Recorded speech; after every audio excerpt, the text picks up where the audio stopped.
اب ان کے جو محلاتی سازش ہوتی ہے ان کے گھر میں اور جو حکم صادر فرمائے جاتے ہیں وہاں سے اور جو اتھارٹی جو ہے وہ اس پورے نظام کو چلا رہی ہے، اب اس اتھارٹی نے بھی یہ تسلیم کر لیا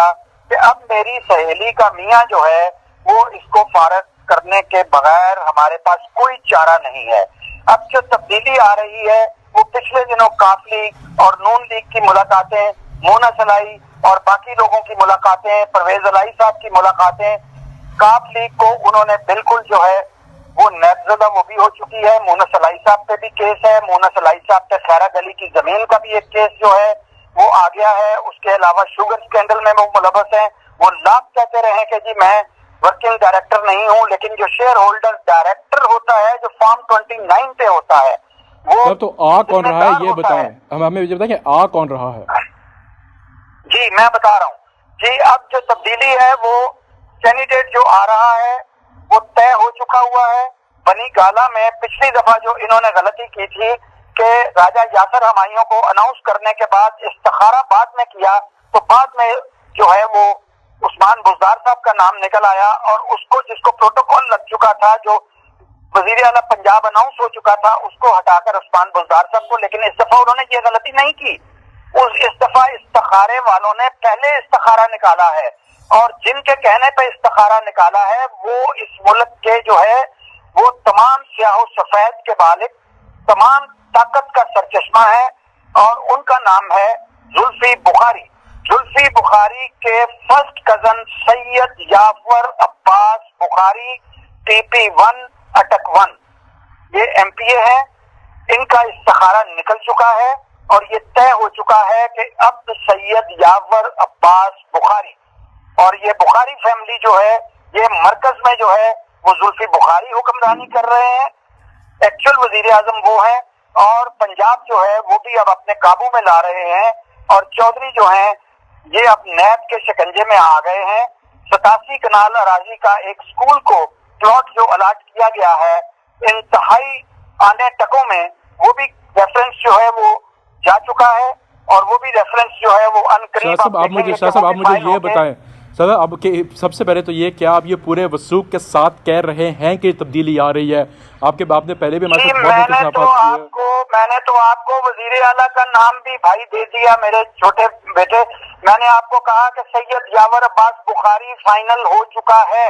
صاحب، لیکن مجھے یہ بات ایک سمجھائیں کہ اس میں اس دفعہ نیب میں پیش ہونے میں ایسی کیا بات ہے؟ یہاں پہ تو ہمارے جو مطلب مجرم لوگ جو جیلیں گزار چکے ہیں وہ آپ کے بیٹھے ہوئے ہیں، ایوانوں میں بیٹھے ہوئے ہیں، وہ آپ کی پارلیمنٹ میں بیٹھے ہوئے ہیں جو جیل گزار کے آ چکے ہیں، جن پہ نیب کے کیسز چل رہے ہیں، تو بزدار کے 12 کو نیب میں یا 15 کو نیب میں پیش ہونے سے یہ اتنے بڑا فیصلہ کیوں کیا جا رہا ہے؟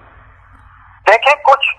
قانونی تقاضے ہوتے ہیں، کچھ اخلاقی تقاضے ہوتے ہیں، اخلاقیات ہوتی ہے۔ جب علیم خان پیش ہوئے استعفیٰ دے کر پیش ہوئے، سبطین خان جو چیف منسٹر کے امیدوار تھے وہ پیش ہوئے استعفیٰ دے کے پیش ہوئے،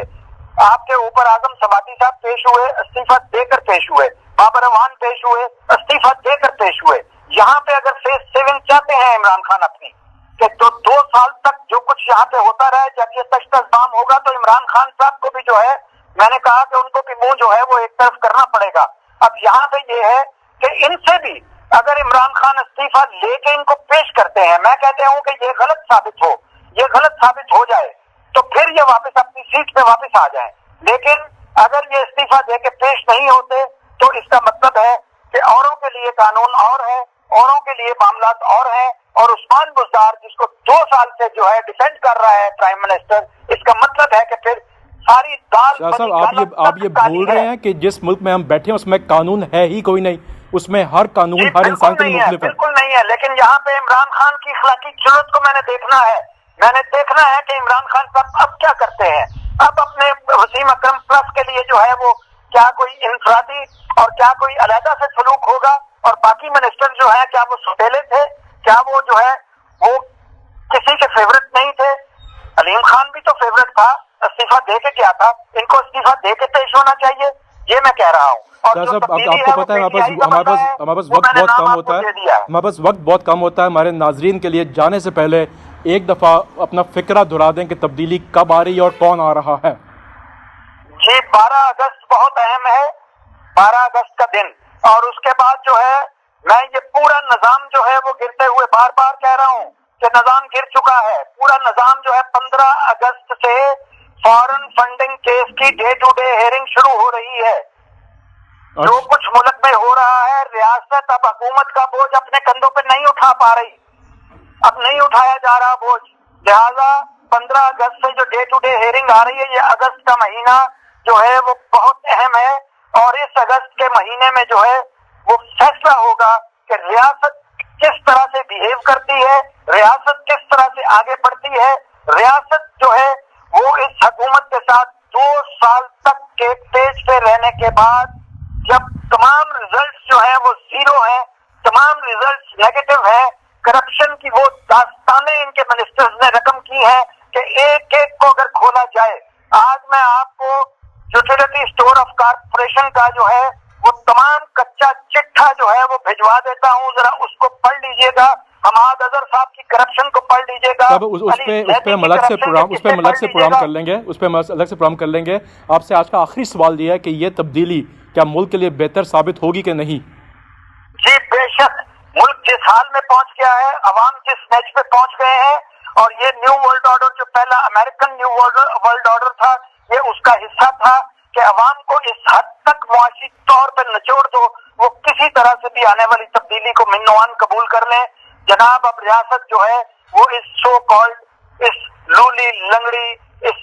گندے بدبودار نظام کا بوجھ اٹھانے سے قاصر ہے. بہت بہت شکریہ شاہ صاحب، ہمیں پروگرام یہاں ختم کرتے ہیں. ایک ہی بات ہے، صدارتی نظام، صدارتی نظام. ٹھیک ہے شاہ صاحب، ہم یہاں پروگرام ختم کرتے ہیں. ناظرین، جیسے آپ نے شاہ صاحب سے سنا، ایک نیا نام انہوں نے دیا ہے پنجاب کے وزیر اعلیٰ کے لیے. 12 تاریخ بہت اہم ہے. ہمیں امید ہے آپ انشاءاللہ پھر بھی ہمیں وقتاً فوقتاً جوائن کرتے رہیں گے. ناظرین، آج کے لیے اجازت دیجیے. اللہ حافظ.